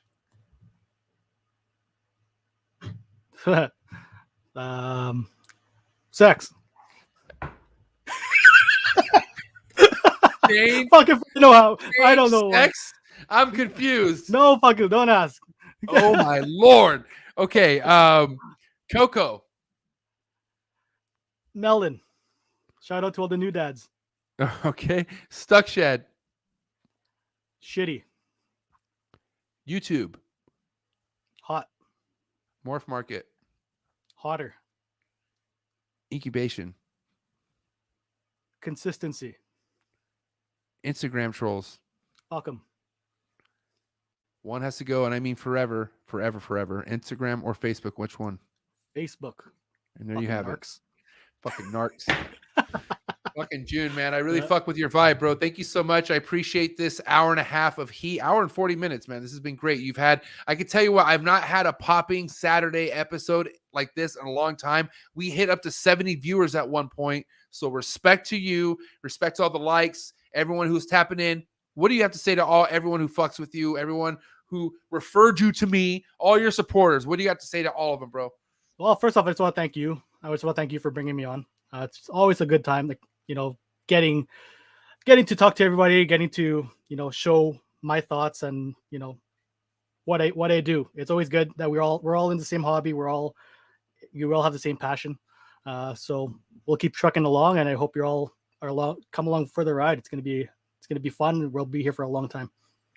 Damn, Jhun, I can't wait to see exactly what you got to show us what you're making in the future. And I mean, not only ball pythons, man, your Angolans, soon to be chondros, hopefully, fingers crossed at some point in your life. Yeah, man. And I'm right there with you. So Yep. Thank you so much for your time, bro. And Yep. I'll be reaching out to you, man. I'll be in touch, and have a good rest of your Saturday. God bless, and I'll talk to you soon, bro. Thanks, bro. All right, man. See ya. Ballistic pythons, ladies and gentlemen. All right, doggy. I'll see you later. Have a good one. All right, Canada. That guy is on fire. Love it. Telling you, you guys always never disappoint. Thank you to everyone who tapped in on this Saturday. Shout out to my boy Golden Boy again, man. Like I said, there was other people who referred the homie Jhun, but Golden Boy was the one who, when it came from him, I was like, all right, enough said. And yeah, man, definitely great recommendation. Please go give my boy Jhun a follow on Instagram. More importantly, go give him a fucking subscription on YouTube. We all know the YouTube grind is not easy. So if he's putting out shit, go support him, man. I'm telling you, more ball python content, more reptile content, the better. It doesn't matter, you know. So thank you guys for everyone who tapped in. You guys enjoy the rest of your Saturday. Before I let you go, I'm going to give you guys a little sneak peek for everyone who's tuning in right now on their Saturday morning, afternoon, evening. Shout out to wherever you're at. I'm going to fucking let you know what's going on this Thursday night. Well, next Thursday night, okay? Fuck, my heart's racing right now because I am super excited to have this guy on. Shit's going to hit the fan. But before you leave, you got to go down to the link and click on the fucking link for next Thursday's episode with my man, Mike Holston, the real Tarzan in the motherfucking building, bro. I'm telling you right now, I didn't think I'd ever get this guy on. No cap. I have so much in common with this guy, from keeping fucking, pit bulls, keeping monitors. I mean, I'm not at his level because like he has fucking 20, 25 pit bulls. He has a crazy like fucking, I think like 10 acres outside enclosures. Like this guy's doing it. Dude. Like I feel like if I lived in Florida and I was balling, I would be like a real Tarzan. You know what I mean? But maybe not as ripped. This guy has his fucking health game on point. I got so many questions. I'm so inspired. And to all my little nerds out there who are all pissed off that I'm bringing somebody like this into the fucking podcast, I'm sorry, but it is what it is. I'm excited as fuck. This shit is crazy. I cannot wait. And I'm pretty sure. And by the way, guys, I have questions. Like I'm digging deep with this guy. You have no idea. We have a lot of similarities. And when I have a lot of similarities with somebody, I have questions. I want to know more. Okay. We have almost a similar history. We just got in trouble for different things. But regardless, I want to fucking talk to him. And I feel like you guys are going to want to tap into that. So like I said, remind yourself right now. Go down to the link below. Click on the link. Set your reminder for next Thursday. Okay. Trap Talk with the real motherfucking Tarzan, Mike Holston. Florida is really going to be in the building. I'll tell you that right now. I know Florida's stoked. But anyways, guys, thank you so much. If this was your first time tapping in, hit that subscribe button. Shout out to everyone who listens to me on Apple, Spotify, Buzzsprout, Google Play, Listen. If you guys are listening to me on any podcast platforms, please rate and review me. I greatly appreciate it. And again, if you need to reach out to me, the best way to do that is on Instagram. Hit me up on mjexoticscartal with an A, not an E. And then go follow the podcast's Instagram page. Shout out to my Twitch viewers. And honestly, I love my Patreon family members so much. You guys honestly are my heart. You guys know what you guys mean to me. And thank you again, Jhun. I want to call him Jhun. No, Jhun, you're the man, bro. Thank you again for this fucking podcast. Thank you for Canada for showing up. And you guys are amazing. I'll see you next week for one of the sickest podcasts yet to come because it's going to fucking be hot. I'm out.